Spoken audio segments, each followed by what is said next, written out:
Hai semua, selamat kembali. Pada hari Isnin, indeks saham Amerika Syarikat ditutup pada paras merah selepas kenaikan yang memberangsangkan pada Jumaat lalu. Bagaimanapun, pada sesi Asia hari ini, ia berjaya naik semula menjelang mesyuarat Fed.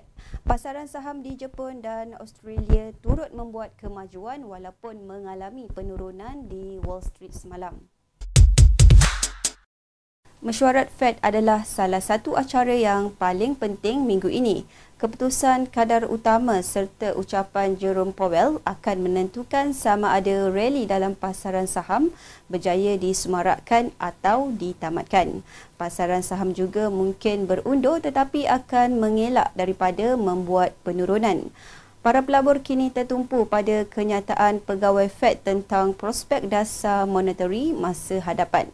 Sebelum mesyuarat bulan Disember, dua penyata gaji bukan peladangan dan laporan inflasi untuk bulan November dan Disember akan dikeluarkan.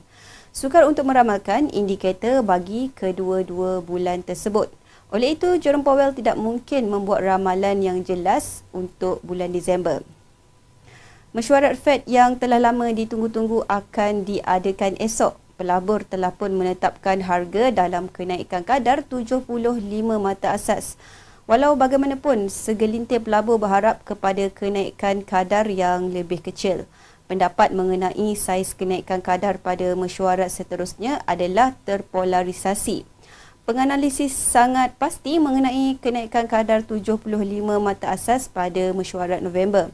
Bagaimanapun, timbul keraguan bahawa pihak pengawal selia akan melakukan kenaikan yang agresif pada bulan Disember. Menurut alat FedWatch, bilangan simpati yang lebih banyak berbanding sang helang. Dolar AS yang telah meningkat sejak sekian lama berikutan langkah pengetatan yang agresif telah merosot ke dalam julat sisi. Namun ia berjaya menambah keuntungan berikutan kejatuhan semalaman di Wall Street.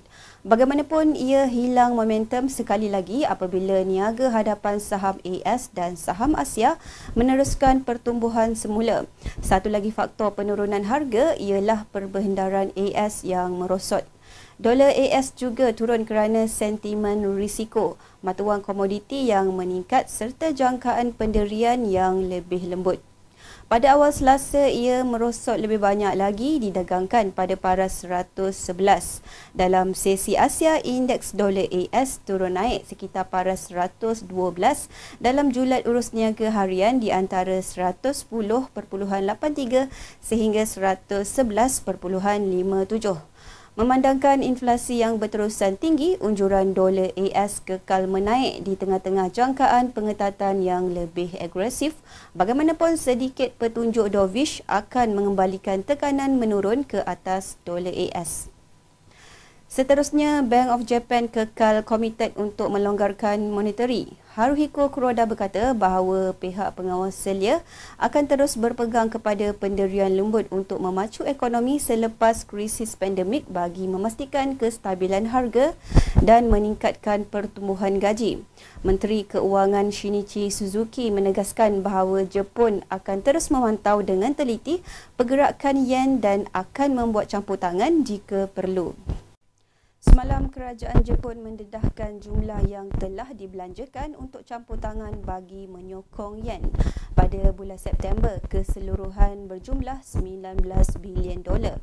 Dalam 4 minggu bulan Oktober, Jepun merekodkan perbelanjaan 42 bilion dolar bagi campur tangan mata wang. Sebagai peringatan, pada 21 Oktober lalu, yen merosot ke paras terendah 32 tahun dan didagangkan berhampiran paras 152. BOJ bertindak melakukan campur tangan kerana spekulasi mata wang.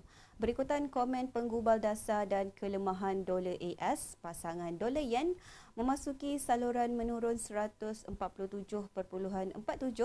sehingga 148.83. Pada pagi Selasa, pasangan mata wang itu membuat pendakian ke paras 147.69.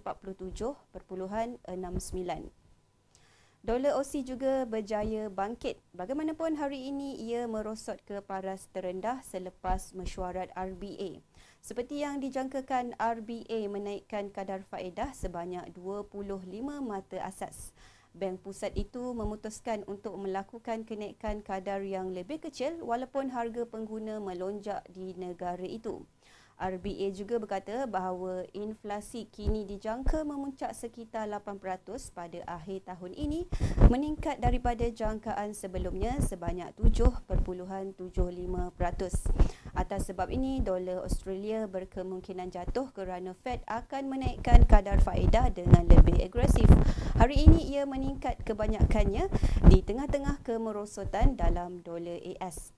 Peningkatan mata wang komoditi dan selera berisiko, pasangan AUD-USD masih bergerak dalam julat menaik 0.6391 sehingga 0.6450. Kini ia menghampiri tahap 0.6433. Itu sahaja buat masa ini. Terima kasih kerana menonton. Anda dialu-alukan untuk meninggalkan pendapat anda di ruang komen. Nantikan video kami yang seterusnya dan dapatkan perkembangan pasaran terkini. Sekian, terima kasih dan jumpa lagi.